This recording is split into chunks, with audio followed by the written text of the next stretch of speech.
This was inevitable. The Dallas Mavericks were 5-15 through the first 20 games of the season with no hope in sight. They were dealing with injuries, guys in and out the lineup, rotations changing on a nightly basis, no one really having a solidified role as we started the season playing Cooper Flagg at point guard. But everything changed when the Dallas Mavericks got their 15th loss to the Los Angeles Lakers, a loss that deeply hurt the fan base who wanted to get a win against a team that stole Luka Doncic from us, where Anthony Davis came back from his injury to have a revenge game. But after that loss, the Dallas Mavericks responded, and that response was a 3-game win streak. First, they beat the Los Angeles Clippers in a back-to-back after losing to the Lakers, but it was the Clippers. They're not a good team. They're imploding right now, probably going to sell the whole team. No one was really impressed by that win. But then we played the Denver Nuggets, one of the best teams in the NBA, one of the top teams in the West, and we beat them, led by an undrafted rookie by the name of Ryan Hembhard, backed up by Anthony Davis and Cooper Flagg, forming a big three right before our eyes. And tonight, against the Miami Heat in our own home court, the Dallas Mavericks continue to prove that they will continue to win. They will continue to fight, and they did win tonight by 10 points, 118-108, led by that three-headed monster of Anthony Davis, Cooper Flagg, and Ryan Hembhard yet again. The Dallas Mavericks were meant to be here. This was the team that we knew that we had all along. It only took about 25 games for it to come out. But in this video, we're going to take a look at tonight's win against the Miami Heat, see what went right, what went wrong, and of course, who stood on business. But how's it going, everybody? My name is Marcel Martin. This is Mavs Digest, bringing you the latest news on everything Mavericks related. And before we get started with today's video, we are currently sitting at 23,456 subscribers. We are growing at a very rapid pace. And if you want to join the best channel on the entire YouTube sphere, you better hit that sub button, and I'd appreciate it greatly. But the Dallas Mavericks have had a very strange start to the season. If I were to be wrong, I would say that we were just using the first 15 games as practice. We were just trying to see what worked, what didn't work until we found what worked and ran with it. We know how Jason Kidd likes to experiment. And obviously from a lot of your replies in my videos, a lot of you are sick and tired of Jason Kidd.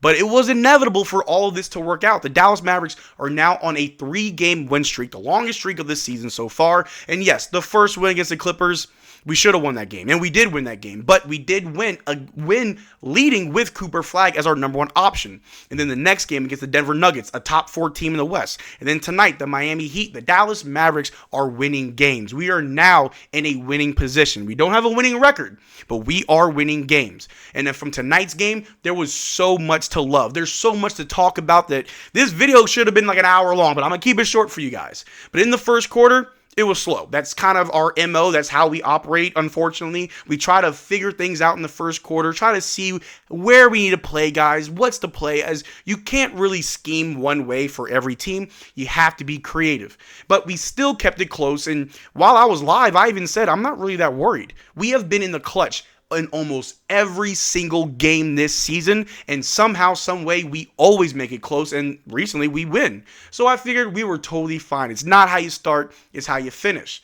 And in this game, it was amazing. It was an amazing finish. The Dallas Mavericks, once when they got the lead, they kept the lead, up by as much as 16 points on the Miami Heat. There was nothing that they could do to us. Anthony Davis, who's back from injury, dealing with the weird issue with his hand, was still unstoppable. Put up a double-double, 17 points and 17 rebounds. And then you got Ryan Hembhard, the undrafted rookie, who's on a 2-way contract, finished with 13 assists. Fun fact, that's the most assists since that trade in February, where we unfortunately did trade away Luka Doncic. So Ryan Hembhard, again, following up a big performance against the Denver Nuggets, against the Miami Heat tonight. He's the real deal.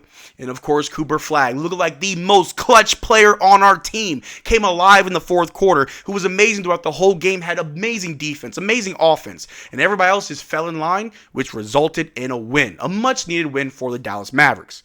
If we take a look at the box score from tonight's game, Anthony Davis had 17 points. He shot 7 of 17 from the floor, 2 of 4 from 3, and 1 of 2 from the free throw line. He had 17 rebounds, 4 assists, 1 steal, and 3 blocks. He is still on a minutes restriction, only playing 27 points, he only played 27 minutes, the least amount of minutes out of any starter, and he still was able to produce. Once when Anthony Davis is fully healthy, no more trade talk. Keep him. If he's looking like this in a minutes restriction, Imagine Anthony Davis fully unleashed and fully healthy. I'm cool with keeping Anthony Davis.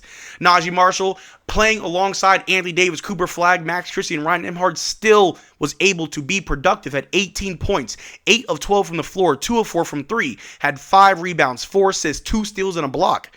And then Cooper Flagg, our rookie, had 22 points without shooting a single 3. He also had 6 rebounds, 2 assists. He had 3 turnovers, but he had 1 steal and 1 block. And Max Christie isn't really scoring as much as what we saw at the beginning of the season. However, his defense is golden. He had 10 points, shooting 3 of 6 from the floor, 2 of 4 from 3, as well as 2 of 2 from the free throw line. He had 2 rebounds, 2 assists. I love what I see from Max Christie. Very consistent. He's doing all the little things that we're asking him to do. And Ryan Hembhard, 15 points on 6 of 10 shooting, 3 of 3 from 3 with 5 rebounds and 13 assists, only 1 turnover and 1 steal. Ryan Hembhard is the truth.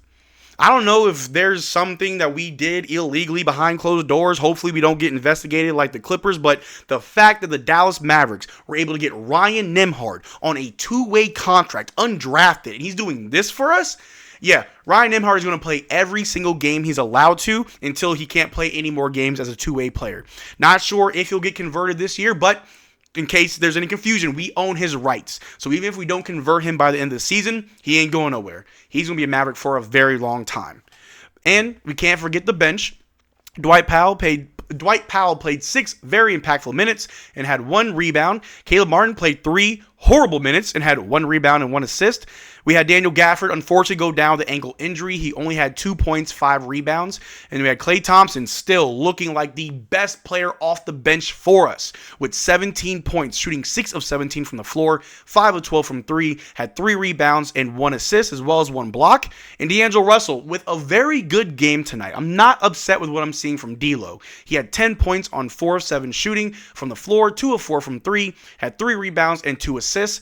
Over the last 2 games, this game and the last game in Denver, I've noticed a change in D'Angelo Russell. I don't see him doing too much. He looks less like Spencer Dinwiddie and more like a point guard who's just there to help. I mean, he's pretty much playing like a spot-up shooter. He does do the occasional swing pass, trying to find guys. He's not doing too much, especially when we see what Ryan Hembhard is doing.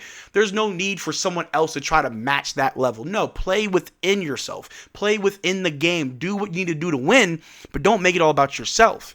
I, for one, am not upset with what I'm seeing from D'Angelo Russell. You don't always need to put up a double-double or a triple-double to be an impactful player. Those 2 threes from him were absolutely necessary. And to round it off, we got Brandon Williams with 7 points, 2 rebounds, 2 assists. Not really happy with what I'm seeing from Brandon Williams. Hopefully he can kind of have a bounce back game soon, but the most important thing is the Dallas Mavericks are winning. The Dallas Mavericks are currently 8-15. We do have a long way to go, but we are going in the right direction. But we got to talk about who stood on business. And you know what? I got to give it to the 3-headed monster we have. Our big 3 of an NBA champion in Anthony Davis and a 2-way a 2-way player, an undrafted player in Ryan Hembhard, and then the number 1 pick in Cooper Flagg. Those 3 guys stood on business to me. Those were the ones that were most impactful, playing well amongst each other and really looked like a cohesive unit. And hey, when Kyrie comes back, maybe he can do just enough to really take this team to the next level, as we're already looking like we're just 1 Kyrie away from being competitive. But a few things that we definitely got to look at after tonight's game is Ryan Hembhard. Got to talk about Ryan. 15 points, 13 assists, which is a career high. 6 of 10 shooting from the floor and 3 of 3 from 3. And we got the dub. Shout out to Ryan Hembhard, but that's not the only thing we got to talk about. Ryan Hembhard is the first Maverick with 13 or more assists since Luka Doncic, who we did trade away in February, and no other Maverick, including Kyrie Irving, has yet to have 13 or more assists since then. Ryan Hembhard is on the trajectory of just stardom. Like, I don't know what else to say. Is he going to be a superstar, an all-star, a role player, a star? I don't know what the future holds for Ryan Hembhard, but one thing I do know is that it's going to be something good. Ryan Hembhard is already playing better than the majority of the rookies this year. I mean, the rookie ladder came out earlier today. He's on the 10th spot for Rookie of the Year. We may have to give the award to both Cooper Flagg and Ryan Hembhard, just like Jason Kidd did when he won Rookie of the Year. Might as well do it. We got 2 rookies who are leading this team alongside Anthony Davis, who is coming back from injury. What the Dallas Mavericks are doing alongside the coaching from Jason Kidd, which we have to give props to the coaching staff. We were upset with what we were seeing from them, but it's working. They're not really changing anything too much. The only difference I'm seeing is AD at the 5. It looks pretty good. I know he doesn't like playing it, but it looks pretty good with Anthony Davis at the 5. But we're not done talking about Ryan Hembhard, because Ryan Hembhard also just became the first rookie in NBA history to dish out 20 or more assists with only 1 turnover in a 2-game span. Again, a superstar, all-star, a starter, role player. I don't know what he's going to be, but I know it's going to be great. But another thing we got to take a look at, because we got to talk about that 3-headed monster, because Cooper Flagg finished with 22 points, 6 rebounds, 2 assists, 1 steal, 1 block, 9 of 13 from the floor, as well as Anthony Davis with 17 points, 17 rebounds, a season high, with 4 assists and 3 blocks. The Dallas Mavericks, like I said, it was inevitable. They were going to figure it out. It was going to just come together. Either they had to gel, they had to learn how to play amongst each other. Ryan Hembhard and Cooper Flagg had to learn how to play at an NBA level. Anthony Davis had to get healthy. Whatever it is, it was inevitable to happen. We are seeing exactly what we thought we were going to see. And it only took, 14, 15, maybe 20 games to do it. Regardless, it's here now. But I'd love to hear what you guys think in the comment section down below. Do you think our 3-headed monster, our big 3, stood on business? Or there's someone else that you want to give a little bit more love to? I'd love to hear your thoughts in the comment section down below. But that's all I got for you guys today. Thank you for the video. Make sure to check out our Twitter and Discord. Links in the description below. And as always, y'all, take care. Drink water. Peace.